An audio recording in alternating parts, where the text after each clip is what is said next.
I've always thought the Bow of Badon is one of the coolest weapons in Albion Online, as who does not think shooting a lightning arrow, which creates a storm cloud upon impact, simply amazing. And right now this bow is seeing a lot of play in PvP, mainly due to roads and corrupted dungeons. So many of you might be interested in leveling this bow and using it for various content, both for PvE and PvP. Before you think you will shoot yourself in the foot for chasing meta weapons, I want to share that I personally think this weapon has always been one of the most underrated weapons in the game, especially for PvP. Prior to it becoming meta, the only place it was really used was in fame farming groups.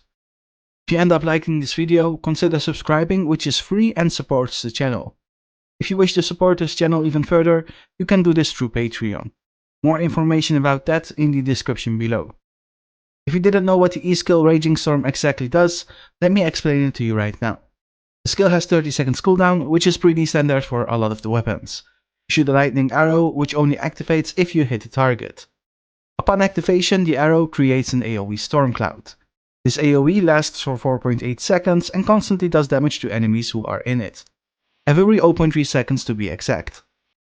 If an enemy is to stand in the AoE for the full duration, they take a total of 16 hits, which is an insane amount of hits. And not only do they take damage every 0.3 seconds, their skill casting gets interrupted as well, making it near impossible to cast any spells whilst they stand in the AoE. Now this already sounds pretty OP, but it doesn't just end there, because even after leaving the AoE, the enemies keep getting hit by the lightning for an additional 7 times. I'm pretty sure you understand by now how much damage and utility there is to this skill. So it shouldn't come as a surprise that the Bow of Badon has always been present in the best fame farming groups. Aside from doing tons of damage, the interrupt really helps with clearing large packs of mobs as well, since it denies the mobs from using some of their strongest skills. This makes it easier for the entire party to kill the mobs and go through the content. When playing the Bow of Badon in a PvE group setting, you want to use the shot on the Q. This way you assist your team even further by decreasing the mobs' resistances. On the W, you want explosive arrows for additional AoE damage. But the majority of the time you will want to take the second passive for energy sustain. There are various builds you could go with when farming fame in a group with the Bow of Badon. My personal favorite, however, you can see on your screen right now. Keep in mind this is mainly for content such as group dungeons and Avalonian Raids. This build optimizes the Royal Rope and is probably the best build for group PvE. The rope places a magic rune that increases cast speed, magic attack and heal power for yourself and allies that stand in it. Your explosive arrows and raging storm, which are your W and E, do magic attack, meaning they will do even more damage with this build. This build simply does a lot of damage, helps your allies do more healing and damage as well, and is built around reducing your cooldowns and repeating the rotation. I do think it's worth mentioning that you could swap out the Royal Rope for a Royal Jacket to increase the flow of your party even more by providing attack speed and faster cooldowns instead of a damage and healing buff. However, if you do the swap, you will be dishing out considerably less damage. Now these two Royal chest pieces are pretty expensive. If you wish to take a cheaper option, both the Cultist and Root Rope will work. You could also change your boots to whatever you personally prefer or wish to level up, but I wouldn't change the helmet because I can't really see any other helmet adding value to the Bow of Badon in group PvE. Maybe the Druidic Cowl if it's really necessary, but that's about it. As for solo PvE, you could go with the same build with some minor changes. You want to use the Thetford Cape instead of Demon and have more flexibility in what chest piece you take. 4 options are Cleric, Mage, Cultist and Root Rope, in no specific order and whichever you like best. Do know that when I say solo PvE, I explicitly talk about solo dungeons. Even the skills you want to use on your bow for solo PvE will be the same as the ones I mentioned before. Now there is something you need to know about the skills on your bow, and this goes for any bow in the game. When you activate your W skill, Explosive Arrows, your next 10 attacks will explode on enemy contact. What a lot of people don't realize, which is literally in the description of the skill, is that these get activated by normal attacks as well as with spells. So you can activate your W and proc the effect with both your Q and E. I'm saying this because the less normal attacks you do and the more you are on the move, the faster you will clear. And combining explosive arrows with Raging Storm makes for insane amounts of damage. Which is something you need to be very careful of in PvP. If your enemy has reflects, you will literally 100 to 0 yourself by using this combo.